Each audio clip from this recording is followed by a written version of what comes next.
Olá, amigos. Vamos iniciar os nossos estudos sobre retificadores não controlados, ok? Os retificadores não controlados são basicamente feitos de diodos, de preferência diodos de potência.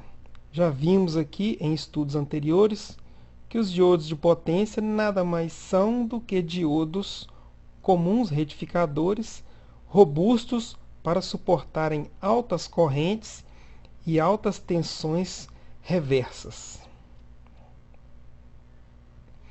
Então, os diodos de potência têm algumas características importantes no projeto.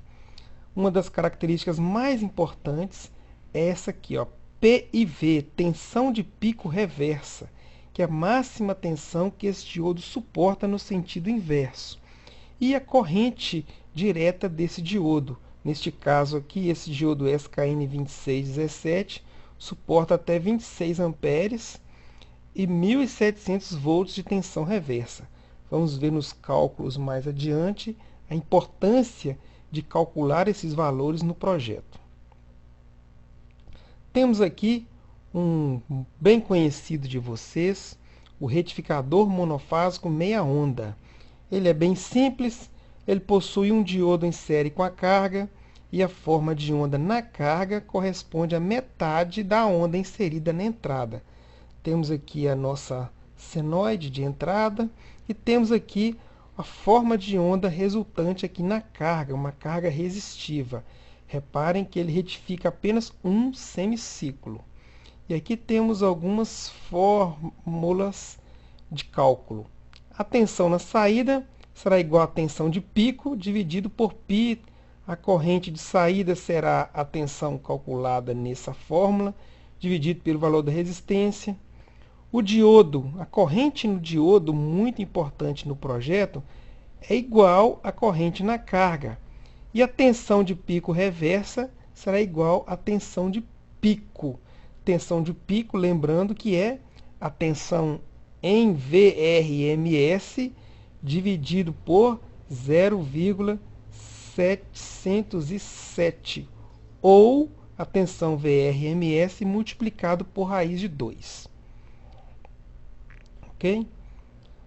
Agora, o retificador, temos aqui alguns cálculos para exercitarmos e vocês estarem preparados para o trabalho. Então vamos lá, calcule a tensão e corrente em uma carga de 10 ohms alimentadas por uma fonte de 127 volts eficaz RMS. E no diodo, calcule a corrente e a tensão reversa máxima.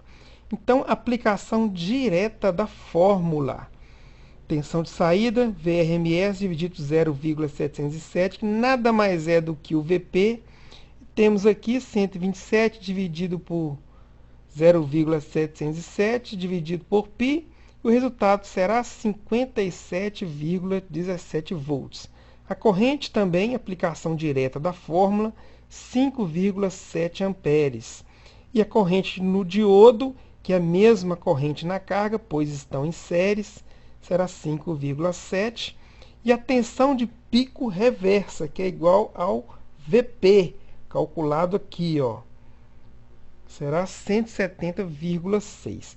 Agora vamos imaginar que você está projetando uma fonte para trabalhar com esses valores aqui de carga e de tensão.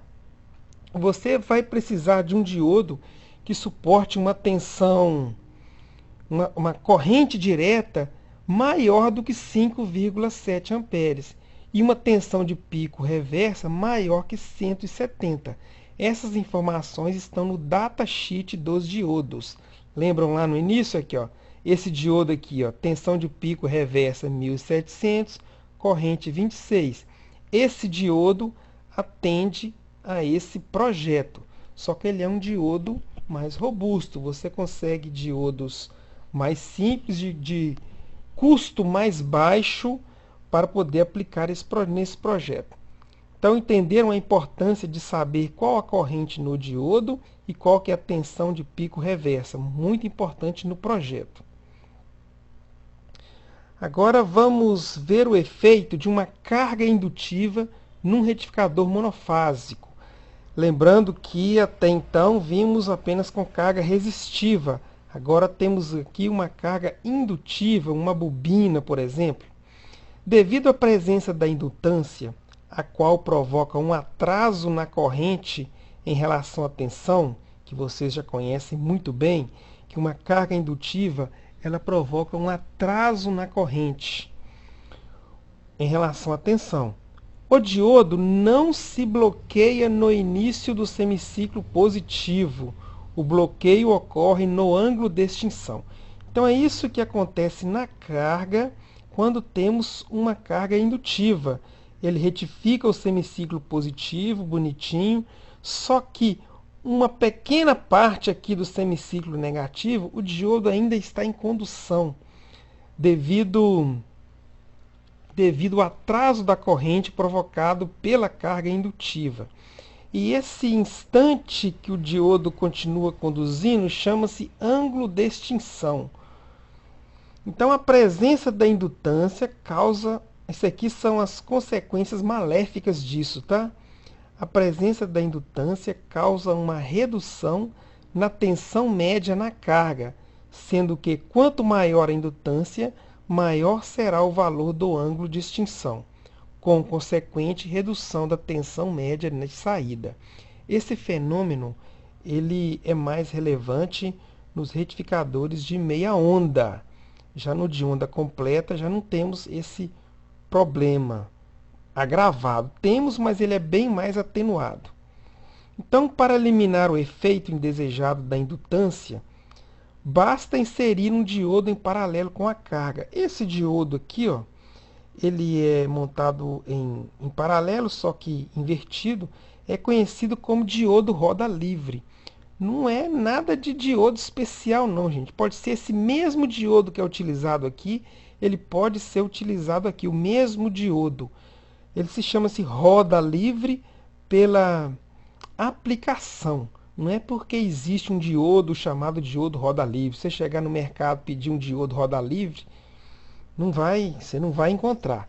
Então, é um diodo retificador comum, de preferência o mesmo do projeto, montado dessa forma. Aí o que vai acontecer?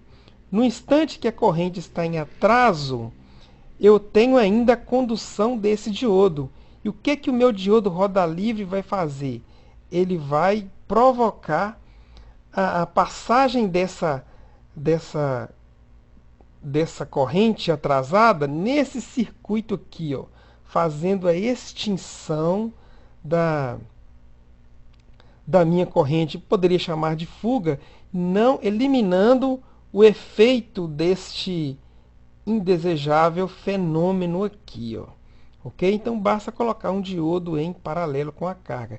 Isso aqui é muito utilizado em projetos de eletrônica, onde você tem um transistor acionando um relé. O relé é uma carga indutiva e você precisa colocar um diodo em paralelo para proteger o seu transistor.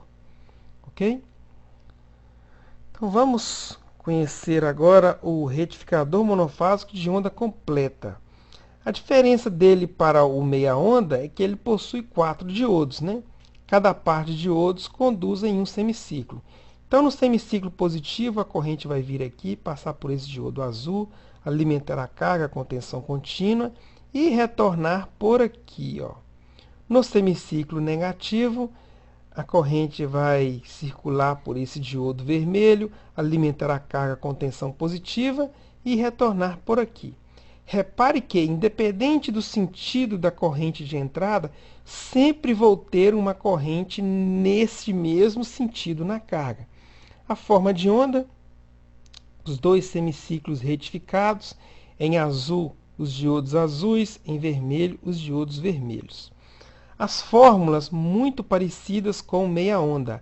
A diferença é que agora nós temos duas vezes a tensão de pico, e aqui nós temos a corrente no diodo, agora é a corrente de saída, dividido por 2. Aqui a aplicação da lei de Ohm e a tensão de pico reversa é a mesma do meia onda. Fazendo alguns cálculos básicos, Calcule a tensão e corrente em uma carga de 10 ohms alimentada por uma fonte de 127 VAC. No diodo, calcule a corrente e a tensão reversa máxima. Aplicação direta da fórmula. Então, a tensão na carga, neste caso, será 114,3. Repare que nós utilizamos a mesma tensão e mesma resistência no cálculo do meia onda. Reparem que a tensão tivemos aqui o dobro da tensão do meia onda. A corrente, consequentemente, também teremos o dobro. E a corrente no diodo, agora nesse caso, é a mesma do meia onda, porque a corrente aqui dobrou e aqui eu dividi por 2. E a tensão de pico reversa continua sendo a Vp. Ok, pessoal? Próximo assunto, o retificador monofásico com filtro capacitivo. Até mais. Obrigado.